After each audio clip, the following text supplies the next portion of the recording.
Yeah. Okay. But and so he lost. Like he was in business. His father had the Debo lumber company, and he was. When we lived in Pittsburgh, he was in business with them. Okay. Then, I guess maybe his drinking, they thought down the shore, and they bought out a lumber company down here. Okay. So we moved down here, and we were quite wealthy and everything, you know. Yeah. But then he lost that business. Okay.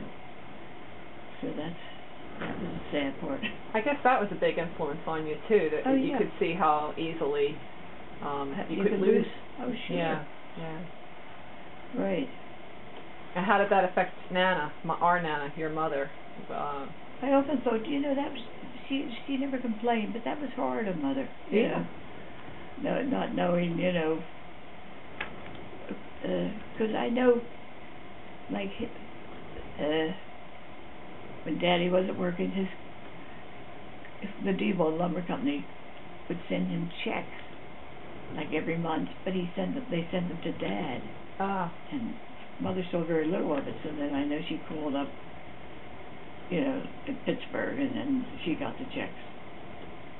I remember when Daddy died, Uncle AJ, he arrived at this funeral in this huge limo with a chauffeur. Uncle AJ? AJ or EM. AJ was the oldest, I think. AJ Debo? Or EM. We used to get hysterical. All the ones that had Edward, they were all initials. The ones that had Clarence, Elmer, they were called by their real name. So, did you see any of your relatives on the Diebold side, on your father's side, after he died?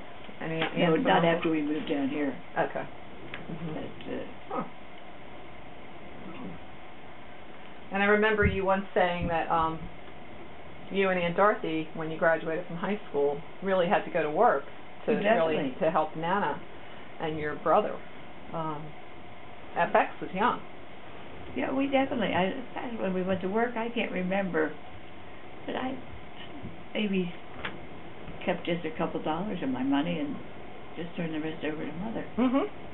But didn't think much about that, It's the way things were.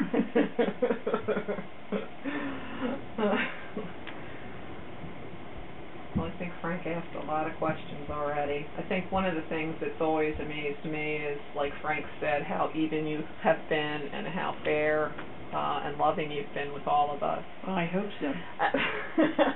But I do think. And I know I wasn't always the easiest teenager or young adult.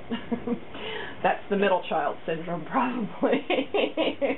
But you always welcomed me into the home, even if you weren't exactly positive you agreed with what I was doing. You never locked me out. So for that, I love you and thank you. You're welcome, and I'm not going to start now. The door will be open down. It'll never be locked out. Okay, Mom. Is that the end of my interview? That's the end, Mom. Yeah. Do you have anything else to say? Do you want me to sing or dance? Yeah.